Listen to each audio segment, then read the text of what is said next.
Ya. Assalamualaikum warahmatullahi wabarakatuh. Bismillahirrahmanirrahim. Alhamdulillahirabbil alamin. Wassalatu wassalamu ala nabiyina Muhammadin wa ala alihi wa sahbihi ajmain. Rabbi shrah li sadri wa yassir li amri wahlul 'uqdatam min lisani yafqahu qawli. Alhamdulillah, sahabat-sahabat muslimah yang dimuliakan dirahmati Allah, ya, kita bersyukur pada hari ini Allah mengizinkan kembali kita berkumpul bermajelis untuk sama-sama melakukan kajian ya terhadap Al-Quran. Meskipun dengan segala keterbatasan, kita meyakini Al-Quran ini hudal linnas, ya, petunjuk bagi semua manusia, tidak dibatasi bagi mereka yang ulama, mereka yang paham bahasa Arab, tapi kita yang gini-gini aja juga insya Allah berhak untuk mendapatkan hudan, mendapatkan petunjuk dari Al-Quran. Kalau di luar sana istilahnya tafsir itu memang membutuhkan kualifikasi tersendiri ya untuk melakukan itu. Namun untuk sebuah refleksi, memikirkan sedikitlah lebih mendalam lagi terhadap suatu ayat yang biasa kita baca, bahkan juga saking favoritnya, ya, kita sering baca lagi dalam sholat-sholat kita. Ya, favorit karena pendeknya bisa jadi ya. Nah, namun ayat-ayat Al-Quran ini memang luar biasa, disebutkan sebagai mutasyabihan ya. Allahu nazzala ahsanal hadisi kitaban mutasyabihan. Salah satu makna mutasyabihan selain mirip-mirip yang membuat ketika kita menghafalnya itu bingung ya, sering tertukar gitu ya. Ya, maka makna yang lain dari mutasyabihan itu adalah secara kualitas, secara mukjizat, secara inspirasi, itu sama semua. Mau kita bicara tentang surat An-Nur, Yasin, Al-Mulk, sampai apa yang akan kita bahas pada hari ini, yaitu surat Al-Ahzab, itu juga sama. Memiliki huda, memiliki inspirasi, ya. Semuanya sama. Ya. Nah, mari sahabat muslimah yang dimuliakan oleh Allah, ya, kita sama-sama untuk membuka ya hati kita ya seluas-luasnya dan merendahkan ya diri kita di hadapan Allah, supaya perasaan humble itulah yang akan membuat Allah mencurahkan ya limpahan karunia-Nya, ya tambahan hidayah, tambahan ilmunya kepada kita semua ya. Sebagaimana Alif Lam Mim itu membuat siapapun nggak tahu, nggak ngerti apa makna dari Alif Lam Mim, justru dari situlah ya dimulainya sikap itulah yang membuat dalikal kitab hudan lil muttaqin, akan membukakan petunjuk-petunjuk ya.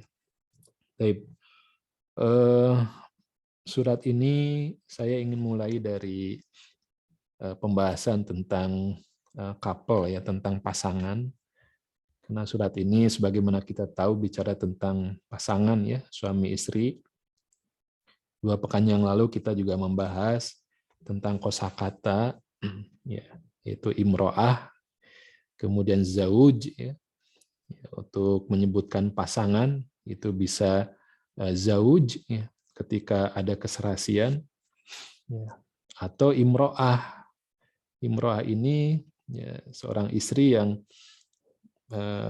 berada dalam suasana ikatan ya, rumah tangga dengan pasangannya yang ada sesuatu yang disharmoni ya, ada yang mengganggu keharmonisannya. Apakah yang sifatnya delay-nya mendapatkan keturunan ya, itu menjadi imro'ah, imro'atu imron ya. Ya, istilahnya imron juga begitu ya. Atau juga sebagaimana yang kita baca di surat At-Tahrim ya. Jadi sebelum ke Al-Ahzab kita coba membaca bagaimana penjelasan tentang tipe pasangan yang Allah sebutkan di dalam surat At-Tahrim. Ya. Surat yang terakhir di juz yang ke-28 ya. Jadi yang pertama di ayat pertama ya, kita mendapati kisah rumah tangga Rasulullah Shallallahu Alaihi Wasallam. Dan Allah mengistilahkan ya, sebutan untuk istri-istrinya itu dengan azwaj, ya, dengan azwaj. Tabtagi maradata azwajik ya. Bentar. Ya. Nah, yang ini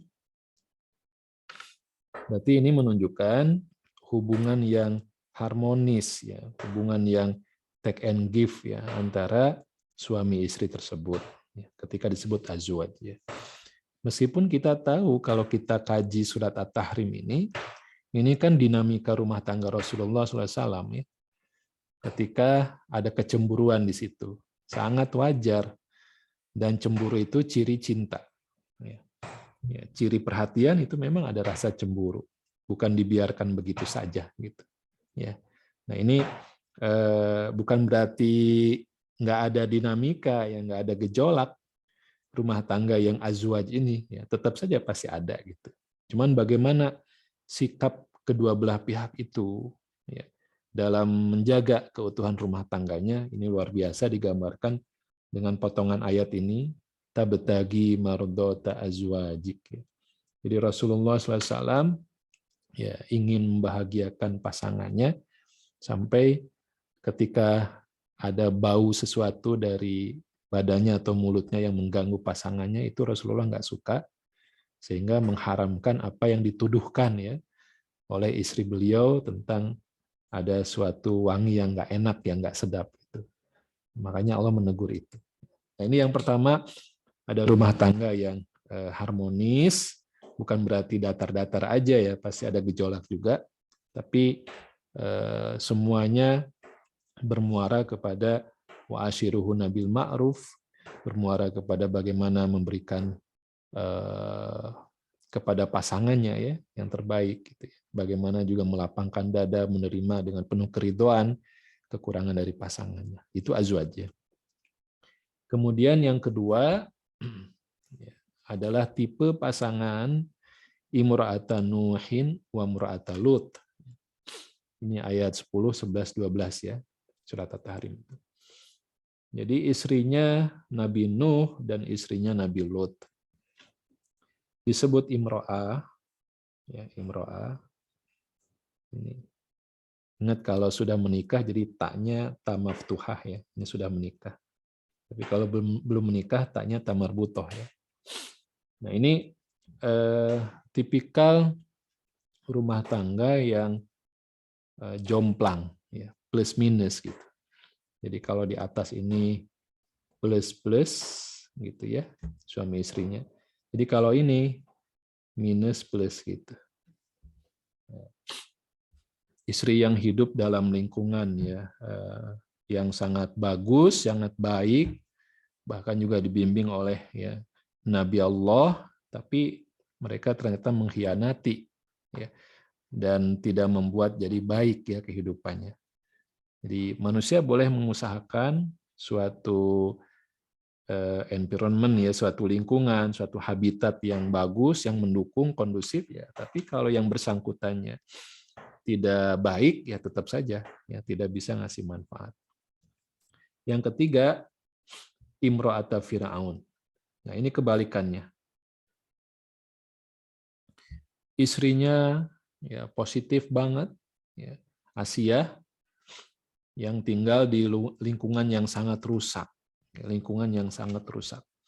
Ya, bagaimana beliau bisa menjaga ya keimanannya sehingga tidak tertarik ya dengan bagaimana kemewahan yang tersedia ya saat itu. Ini kan Firaun apa namanya crazy rich itu udah lewat lah kalau dengan Firaun ya. Ya ini bayangkan ya, ini Firaun sosok yang ya penguasa ya, penguasa saat itu, kekayaannya juga luar biasa, bisa membangun piramid sedemikian hebatnya. Ya, istana yang juga luar biasa. Tapi Asia ini ya ini contoh yang dia tidak terpengaruh gitu ya dengan kekayaan itu, tetap fokusnya kepada Allah. Ya, maka Allah puji di sini ya, wa daraballahu masalan lilladzina amanu imra'ata fir'aun. Sampai yang diminta dalam doanya Asia itu adalah Rabbi bnili indaka baitan fil jannah. Minta dibangunkan rumah ya di sisinya, di sisimu, yaitu di surga. Jadi nggak tertarik dengan istana itu ya. Masya Allah luar biasa.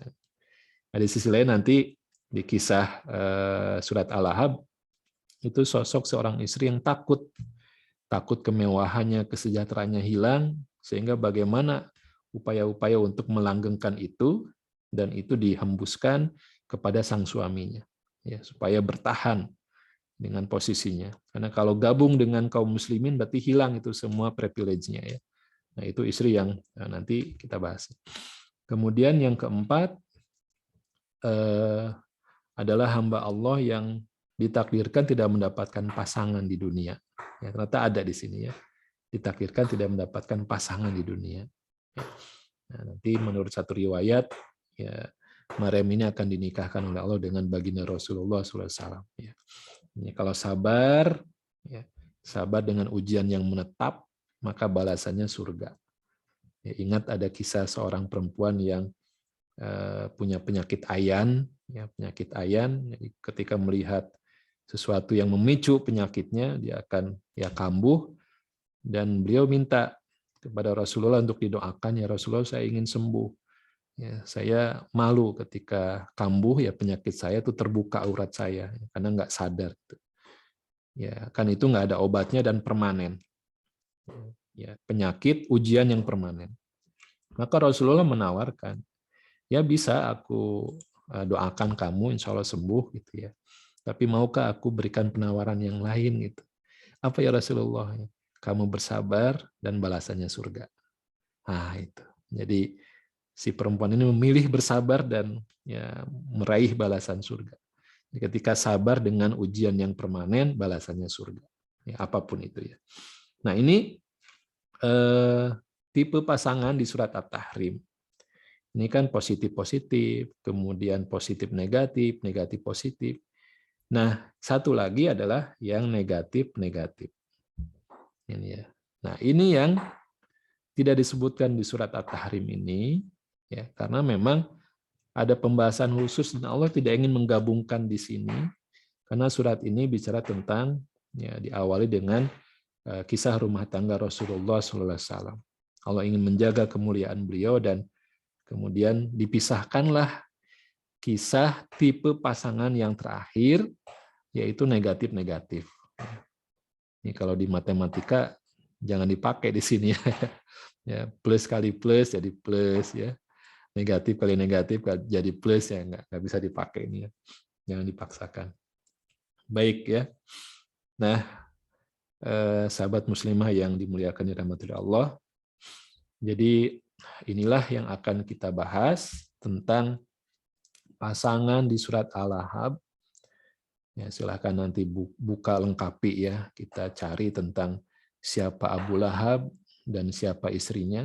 Ya, yang memang di dalam Al-Quran ini, ya, Allah ketika tidak menyebut suatu nama, menurut Syekh Mutawalli, ya, Asy'arawi, ya, ketika dalam Al-Quran itu tidak disebut suatu nama, maka menunjukkan bahwa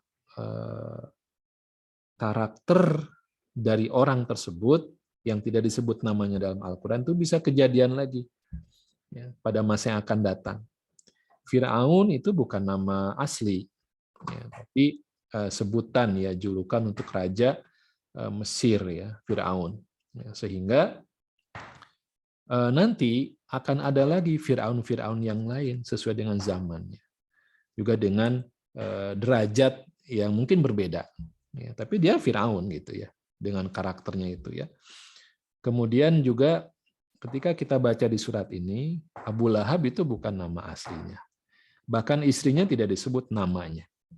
Ya, berarti nanti akan ada Abu Lahab yang lain, akan ada, ya, Ummu Jamil yang lain, ya, atau Imro'ata, ya, istrinya dari Abu Lahab itu akan ada lagi di zaman yang berikutnya. Nah, inilah yang menjadi refleksi kita, ya. Jangan sampai, ya, kita menjadi orang-orang yang dilaknat, orang-orang yang dibinasakan oleh Allah di kisah surat ini. Ya, jadi itu cara Allah, ya. Beda kalau menyebut nama. Ya, Maryam itu disebut namanya, berarti nggak akan ada lagi, ya, manusia yang meskipun namanya Maryam, ya, manusia yang mendapatkan ujian seberat beliau. Tidak akan ada lagi ya seorang wanita yang bisa hamil tanpa ada sentuhan laki-laki.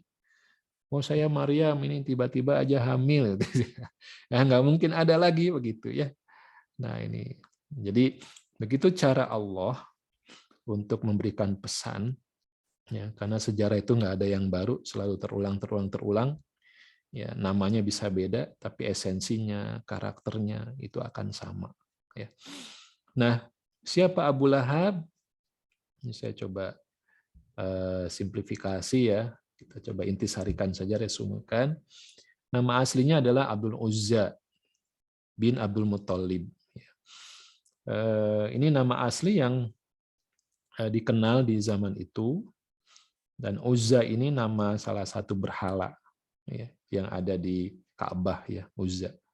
Sehingga namanya nama yang berbau syirik ya, Abdul Uzza. Abdu itu hamba atau budak, hambanya Uzza. Abdullah itu bagus ya, hamba Allah, tapi Abdul Uzza, nah ini jadi berbau syirik. Ya. Makanya para ulama menyebutkan ya itulah kenapa tidak disebutkan namanya juga dalam Al-Quran, ya, tapi memakai nama samaran, ya, julukan Abu Lahab. Di samping itu beliau juga dia juga paman langsung dari Rasulullah SAW, berarti hubungan darah yang sangat dekat. Ditambah lagi dia juga tetangga. Bukan tetangga jauh ya, tapi tetangga yang betul-betul kopel ya istilahnya. Jadi nempel rumahnya itu. Kalau di sini di Bandung ada sinetron tetangga, oh tetangga kok begitu gitu ya. Nah, ini lebih-lebih lagi gitu. Ya. Jadi apa namanya? Tetangga itu kan orang yang hidup bersama kita akan sangat lama gitu. Sehingga Islam, agama kita, menjadikan akhlak etika kepada tetangga itu sebagai bukti keimanan. Mangkana yu'minu billahi wal yaumil akhir falyukrim jarahu. Barang siapa yang beriman ya, kepada Allah dan hari akhir, maka dia akan kelihatan dalam bentuk memuliakan tetangganya. Tidak akan mengganggu tetangganya ya. Kalau parkir kendaraan juga memperhatikan nih tetangganya kesulitan nggak ya keluar masuk. Ini di tempat saya karena sempit itu wah ngalami betul. Ya. Ini pohon-pohon ya, nanam pohon. Ini daun-daun yang berjatuhannya mengganggu nggak ya ke lahan tetangganya, ke pekarangan tetangganya. Nah, itu kan Islam tuh begitu. Ya. Nah ini Abu Lahab adalah tetangga yang sangat jahat. Ya. Jadi dalam suatu cerita, ya suatu kisah bagaimana beliau itu biasa membuang kotoran gitu ya, kotoran ke rumah Rasulullah SAW ya, karena sangat dekat di situ ya. Jadi Abu Lahab sosok yang ya sangat membenci, ya, sangat membenci Islam, juga sangat menghalangi dan memusuhi ya Rasulullah SAW dan dakwah Islam. Gitu. Ya. Namun dia memang dari kalangan deheb, kalangan yang ya pejabat, kalangan tokoh gitu ya. Ya, dengan keturunan yang ya begitu kuat ya. Ini berarti memang sosok ya sesuai dengan namanya Lahab ya. Lahab itu wajah yang cemerlang ya. Jadi ada semacam warna-warna merah gitu ya dari api ya. Lahab itu kobaran api yang sudah tidak ada asap ya, lahab itu. Ini kalau ya ada kendaraan ya,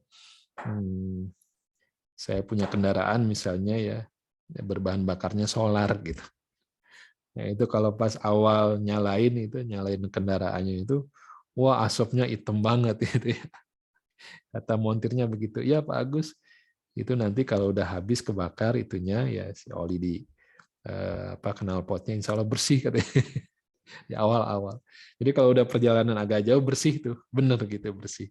Ya gitu. Jadi lahab itu kobaran api yang sudah tidak ada asapnya, ya, saking bersihnya gitu ya si pembakarannya itu. Itu lahab. Ya. Atau juga ada yang menyebutkan lahab itu sosok wajah yang gampang emosian. ya, jadi sumbu pendek.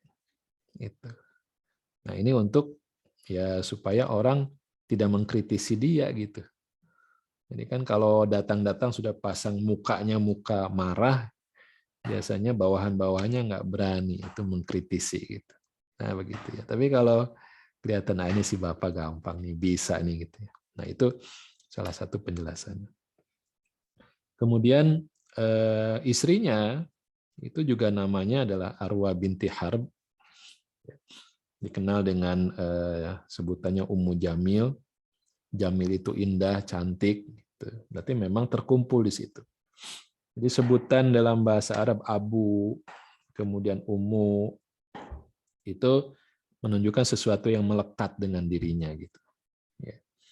Saat Ali bin Abi Thalib itu guling-guling di padang pasir dan banyak nempel pasir di badannya, ya, maka Rasulullah menjulukinya dengan Abu Turab. Abu Turab, Turab itu tanah atau pasir. Abu Turab. Ya, ada sahabat yang sangat dekat dengan kitten, ya, dengan anak kucing, ya, maka panggilannya dengan Abu Hurairah, bukan nama asli itu. Ya.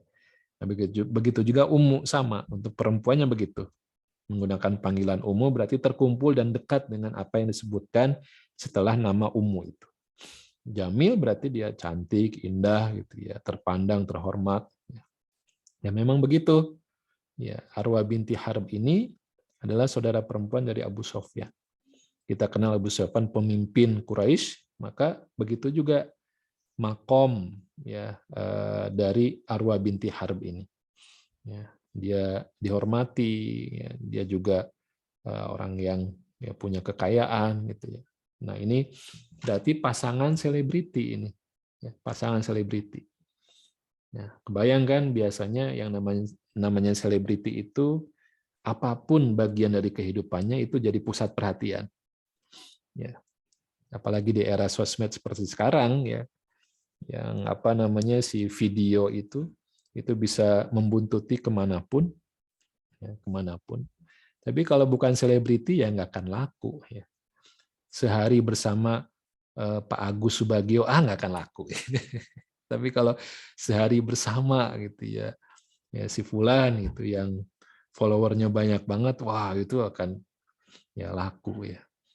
Nah, maka orang yang seperti ini yang punya mansob, punya jabatan, punya follower banyak, itu memang punya pengaruh yang juga besar. Ya.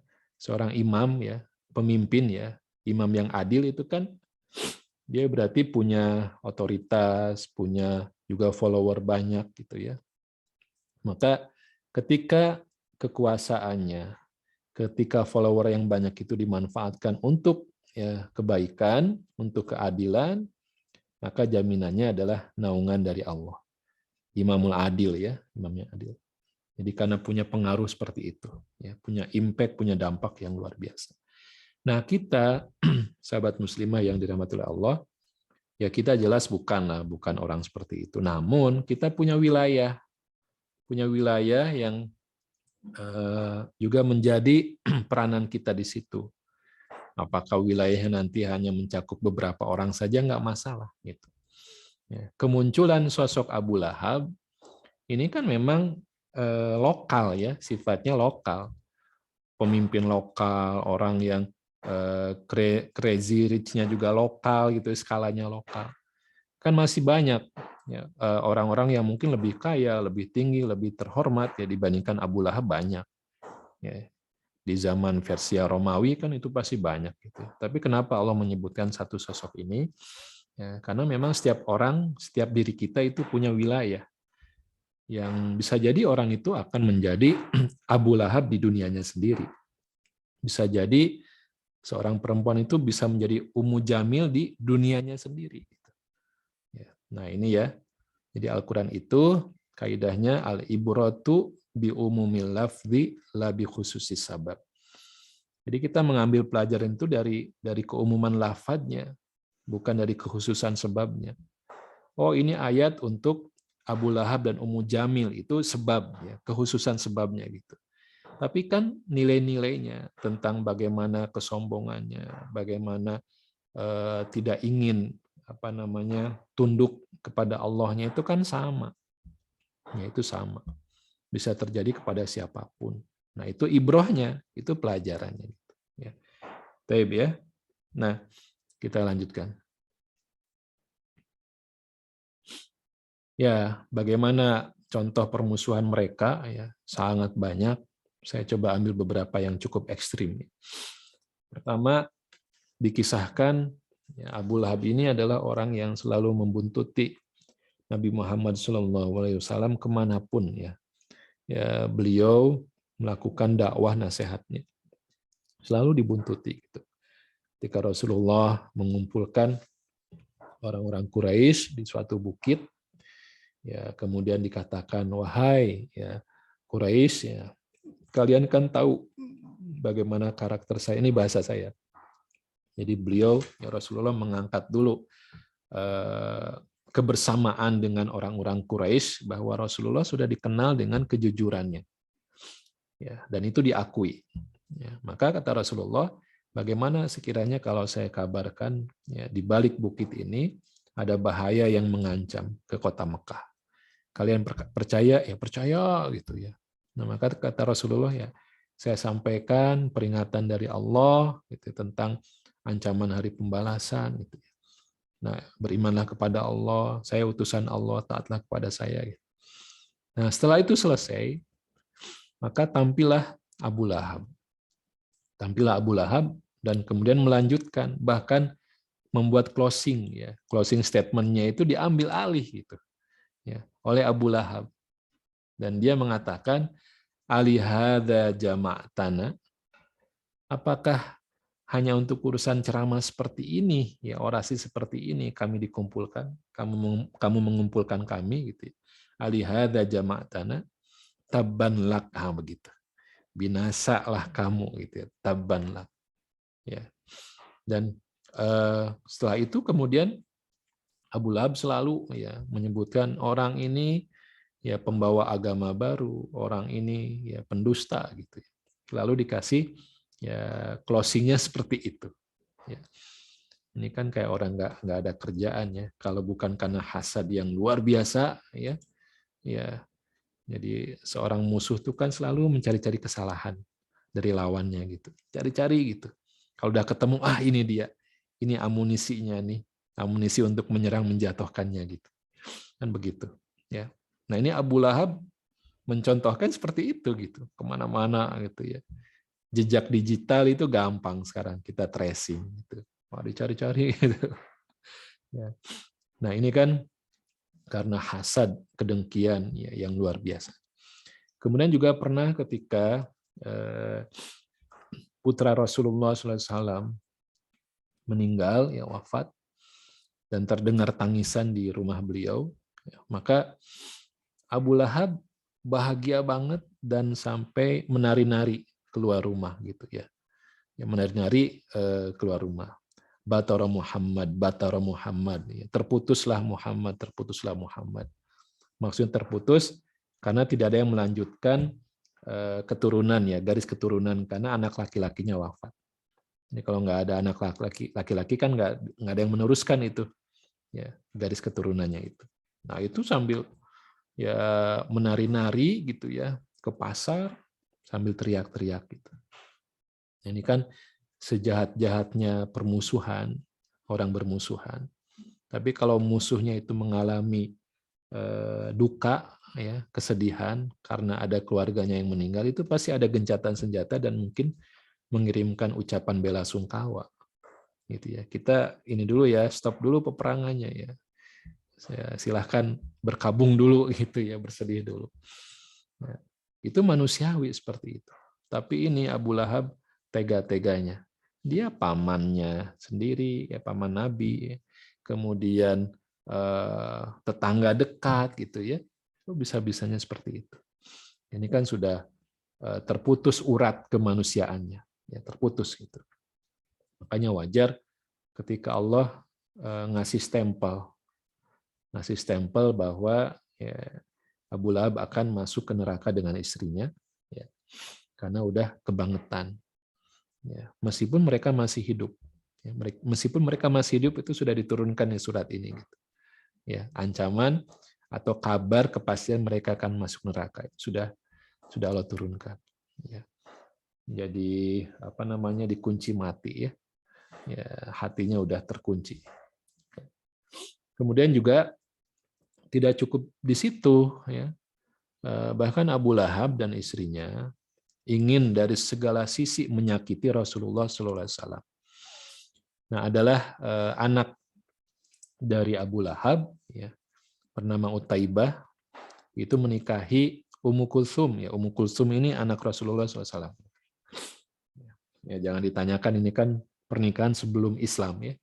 Sebelum diangkatnya Rasulullah SAW ya. Jadi sudah menikah dan Abu Lahab memerintahkan Utaibah itu untuk menceraikan istrinya, yaitu Ummu Kulsum. Ya. Ceraikan. Kalau kamu masih ingin berkomunikasi dengan saya, ceraikan dia. Gitu. Ya. Dan ternyata Utaibah itu memilih ya dengan sang bapaknya, ya, dengan cara yang sangat kejam. Ya.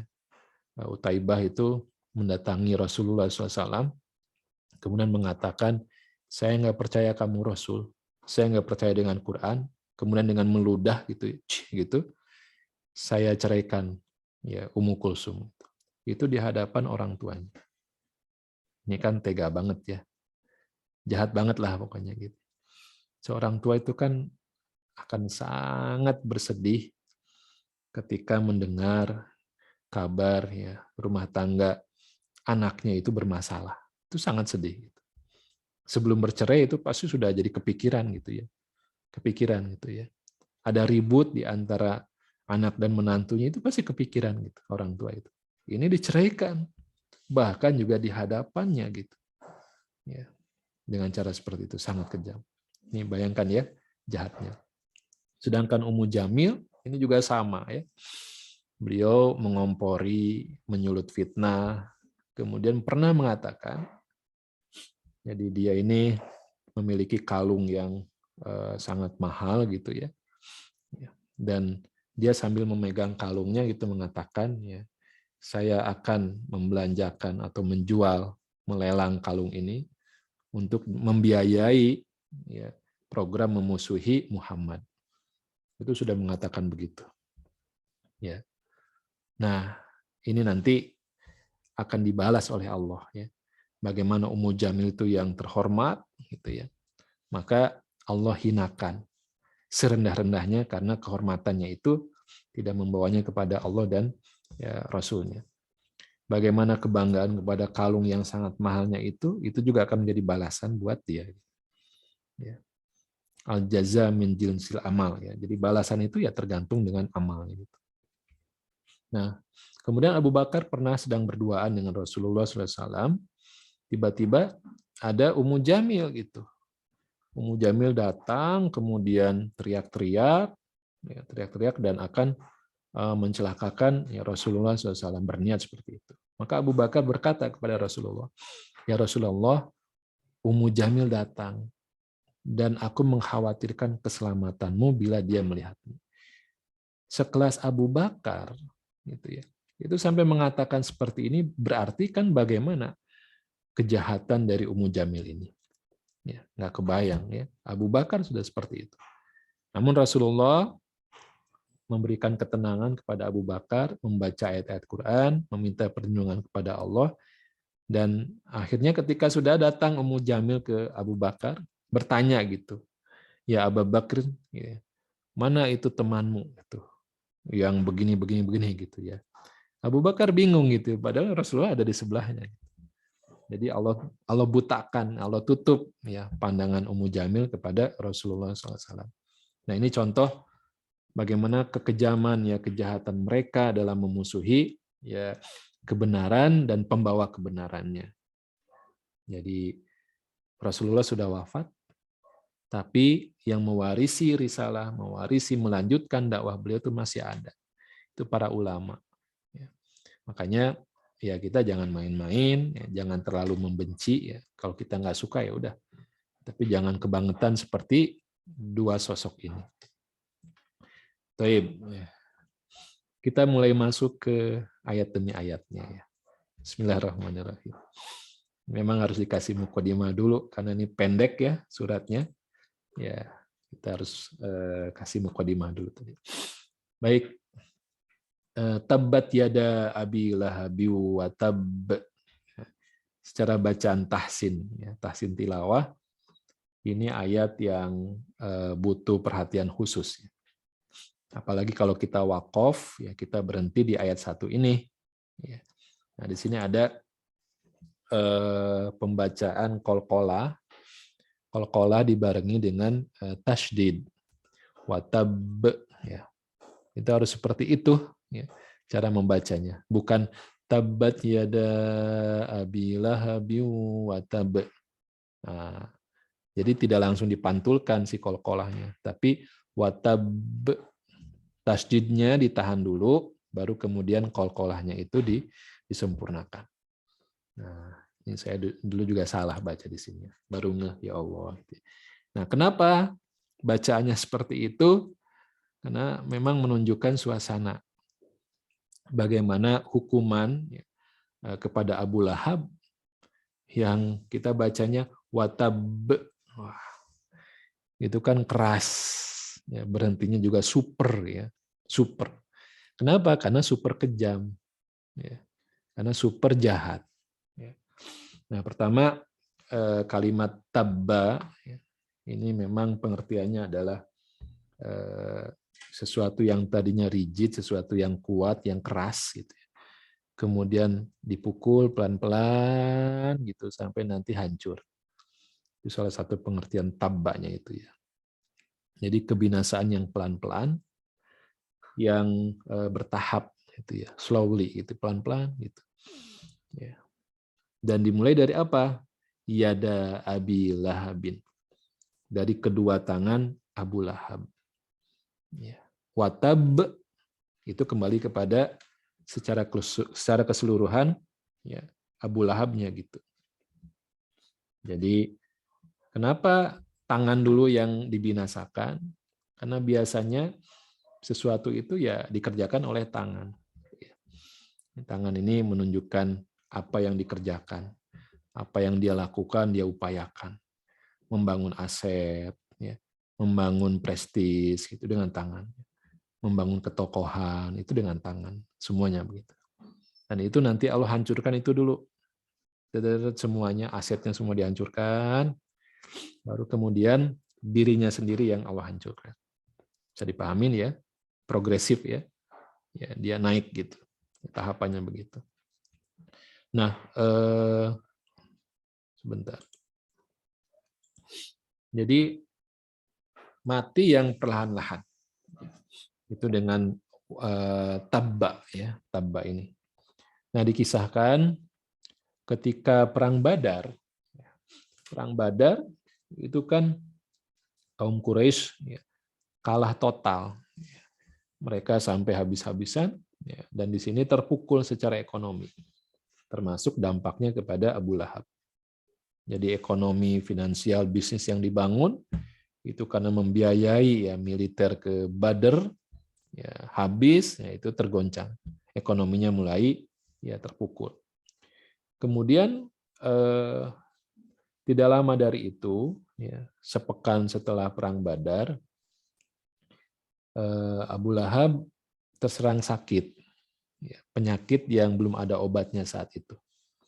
Apakah lepra, apakah sopak, apalah namanya, ya, yang jelas penyakitnya membawa kepada infeksi, ya.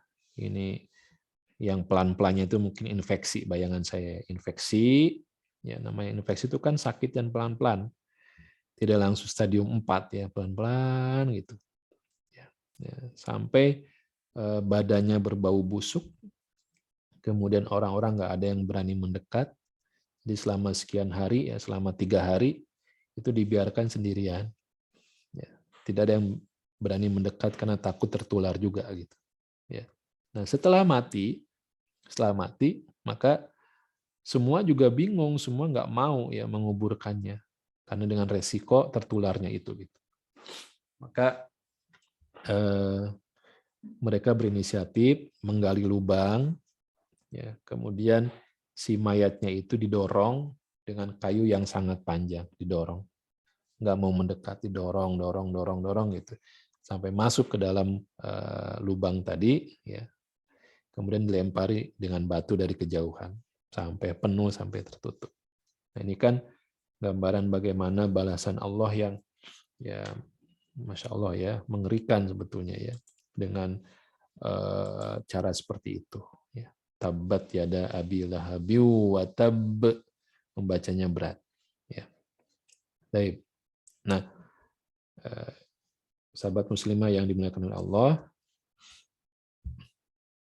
jadi memang ketika Allah akan menghukum ya siapapun manusia yang keterlaluan, ya, sebelum di neraka ya dihukumnya, itu memang dibuktikan ya, dibuktikan bagaimana bertahapnya ya, degeneratifnya infeksi atau sakit yang sangat panjang. Bagi orang beriman, insya Allah itu menjadi penggugur dosa. Tapi yang tidak beriman, yang memusuhi Islam, memusuhi Allah, itu akan ya silahkan baca ya. Ada pembunuh massal ya kaum muslimin, itu cara matinya juga ya mirip-mirip dengan Abu Lahab. Ya dibuat sakit sekian lama ya. Kabarnya juga sampai teriak-teriak karena kepanasan, padahal nggak ada apa-apa gitu ya. Panas itu. Akhirnya kemudian mati. Ya. Nah, ini ya. Kemudian di ayat berikutnya ya Allah jelaskan tentang ya ini salah satu mujizat Al-Qur'an ya. Sebelum kita masuk ke tentang kisah perempuannya ya. Ini 3 ayat ini tentang Abu Lahabnya. Ini kan surat yang diturunkan menjelaskan tentang kepastian ya, kebinasaan Abu Lahab. Ingat dengan memakai fi'il madhi. Fi'il madhi itu past tense ya, kata kerja masa lampau. Ini tabbat, ini kata kerja masa yang sudah lewat. Ya. Ini menunjukkan kepastian. Ya. Jadi pasti ini. Ya. Meskipun masih hidup ya Abu Lahabnya.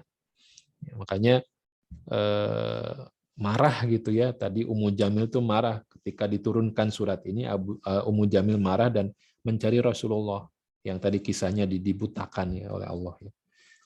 Nah, salah satu bukti kebenaran Al-Quran itu adalah dalam hal kabar masa depan. Ya, ketika Al-Quran memberikan kepastian tentang kabar masa depan. Masa depan itu kan akhirat. Itu yang paling utama harus kita imani. Ya. Semua episode, semua adegan-adegan akhirat, mulai dari kehancuran hari kiamat, ya, kemudian nanti kondisi dibangkitkan, kemudian yaumul hisab, yauman sakilan, gitu ya. Itu kan semua kabar masa depan dari Quran. Memang kita belum bisa melihatnya langsung, ya. Namun Al-Quran memberikan ya semacam preview ya, semacam bukti icip-icipnya ya tentang kabar masa depan dari Quran yang sangat pasti itu. Pertama di surat Ar-Rum ya. Surat Ar-Rum ini kan kabar masa depan.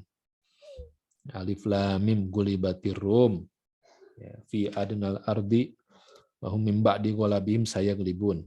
Ya. Jadi telah diporak-porandakan ya, Romawi itu oleh Persia, sehingga menyisakan hanya ibu kotanya saja, Konstantinopel. Ya. Dan dalam kondisi seperti itu, hitungan-hitungan militer itu menolak ya anggapan bahwa Romawi bisa berhasil bangkit dan mengalahkan Persia. Tapi ayat Quran justru mengabarkan Romawi itu akan sayaglibun, akan mengalahkan Persia gitu. Ya, nah di situ kan ada ya semacam taruhan gitu ya antara orang-orang Quraisy dengan Abu Bakar As-Siddiq radhiyallahu anhu. Abu Bakar yakin dengan berita masa depan Quran, sedangkan orang Quraisy itu dengan logika hitung-hitungan militer itu nggak mungkin gitu ya. Ya, ternyata benar. Setelah ditunggu 9 tahun, benar. Romawi bisa mengalahkan Persia. Nah, itu satu. Bukti kebenaran berita masa depan. Jadi kalau ini aja benar, berarti berita masa depan yang lain itu benar gitu. Pasti akan terjadi hari kiamat dan sebagainya. Yang kedua adalah surat Al-Ahzab ini. Ya. Jadi surat Al-Ahzab ini diturunkan oleh Allah. Abu Lahabnya masih hidup, tapi dijanjikan, dipastikan akan masuk neraka. Padahal ya, iseng-iseng ya kalau kita mikir, kan gampang saja Abu Lahab itu kalau mau mengalahkan ya dakwah Rasulullah SAW, tinggal dia beriman aja. Dia beriman aja. Ini kan jadi batal ini. Surat Al-Ahzabnya jadi batal. Berarti itu membuktikan ya apa namanya kesalahan Al-Qur'an gitu. Nah, ini tidak dilakukan karena memang ya Allah ya yang Maha tahu. Nah, ini jadi bukti kebenaran Al-Qur'an. Ya. Baik. Kemudian ini ada yang menarik, satu kosakata lahab. Lahab ini ya tadi pengertiannya wajah yang cemerlang, kemudian juga api yang sudah tidak ada asapnya, ya kobaran api yang nggak ada asapnya lagi gitu ya. Nah ini hanya kita temukan 2 kali ya. Ada 3 kali tapi di 2 surat. Ya. Ada 3 kali tapi di 2 surat. Pertama di surat Al-Ahzab ini ayat 1 dan ayat 3. Ya, saya selana ronda talahab. Kemudian di surat Al-Mursalat. Surat ke-77 ya. Surat Al-Mursalat. Ya, ayat yang ke-31. Ini bicara tentang neraka. Intoliku ila ma kuntum bihi tukadzibun. Intoliku ila dhillin di salasi syu'ab la dhalilin wala yugni minal lahab. Jadi lahab ini itu artinya adalah api yang menyala bergejolak ya. Jadi ini api yang bergejolak juga ya. Berarti kalau ada penyebutan yang hanya 2 kali seperti ini di dalam Al-Qur'an, berarti ini menunjukkan sebuah korelasi yang sangat kuat bahwa pasti memang Abu Lahab itu akan masuk ke dalam ya naron dzatalahab. Akan masuk ke dalam api yang sangat panas ya, api neraka. Nah, ternyata sahabat muslimah yang dimuliakan oleh Allah, pola seperti ini, korelasi yang sangat kuat ini, kita bisa temukan di tempat yang lain. Ya, misalnya di penyebutan tentang qaulan saqilan, yang kita mendapatkan saqilan artinya berat, gitu ya. Itu hanya 2 kali dalam seluruh Al-Quran. Pertama adalah di surat Al-Muzammil, inna sanulqi alaika qaulan saqilan. Tentang Al-Quran yang diturunkan Allah kepada Nabi Muhammad SAW disebut dengan perkataan yang berat, qaulan saqilan. Kemudian di surat Al-Insan, ayat 27, ya, innaha ula yuhibbunal ajilah wa yadharuna wara'ahum yauman saqilan. Bicara tentang hari yang berat. Nah, ini hanya 2 kali, ya. Dan disebutkan maknanya adalah ini korelasi yang sangat kuat bahwa barang siapa yang ingin dibantu, ingin diringankan menghadapi yauman saqilan, ya, hari yang berat, maka dia harus siap hidup bersama qaulan saqilan. Di situ ketemunya ya, di situ benang merah korelasinya. Ya memang kita harus berupaya hidup ya dengan Al-Qur'an meskipun sakil, meskipun berat buat kita. Tilawahnya itu berat. Ya menghafalnya tambah berat. Mengkajinya harus dengan bahasa Arab. Wah, itu udah berat lagi gitu ya. Ya, tapi nggak ada pilihan yang lain. Ya, kecuali kita ya memotivasi kita, diri kita ya, agar kita ini dibantu oleh Allah mendapatkan syafaat Quran, menghadapi yauman saqilan, ya kita harus berupaya hidup bersama Al-Quran, hidup bersama qaulan saqilan. Hanya 2 kali. Kemudian juga contoh yang lain, penyebutan yang hanya 2 kali, itu tentang khairon kasiron. Jazakallahu khairan katsiran, ini sudah sering kita ungkapkan ya. Tapi dalam seluruh Al-Qur'an itu hanya 2 kali. Pertama di surat An-Nisa ya. Oh ya, Masya Allah, Masya Allah. Taib. Mohon maaf. Ya. Surat An-Nisa ini bicara tentang khairan katsira, itu kehidupan rumah tangga ya bersama pasangan, itu disebut dengan khairan katsira. Selama bisa sabar, maka dia akan mendapatkan khairan katsira. Di Al-Baqarah, orang yang mendapatkan tambahan hidayah Quran, itulah dengan khairan katsira. Ya, korelasinya apa? Barang siapa yang ingin ya mendapatkan kesabaran, bisa sabar dalam menjalani kehidupan rumah tangga, mendapatkan khairan katsira, maka memang harus dengan Al-Quran yang disebutkan sebagai khairan katsira. Baik, itu ya. Baik, kita masuk ke ini yang terakhir ya. Nah, baru bicara tentang wa mra'atuhu hammalatal hatab. Wa mra'atuhu hammalatal hatab. Sahabat muslimah yang dimuliakan oleh Allah, pertama penyebutan hammalah ya, hammalah ini artinya pembawa. Kalau normalnya hamil ya. Hamil itu pembawa ya. Jadi hamala yahmilu, hamil ya. Hamil itu pembawa ya. Tapi dengan menggunakan tasydid, ada hamma, ada nun mimnya bertasydid, ini bermakna hiperbol, bermakna bahwa dia ahli banget, dia mahir banget dalam urusan membawa ya, hammalatal hatab ya, dia mahir banget.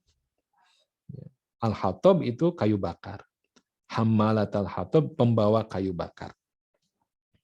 Tadi status sosial yang sangat tinggi dari Ummu Jamil itu dibalas dengan ya direndahkan oleh Allah serendah-rendahnya. Pada zaman itu ya, pembawa kayu bakar itu status sosial yang paling rendah. Itu yang pertama.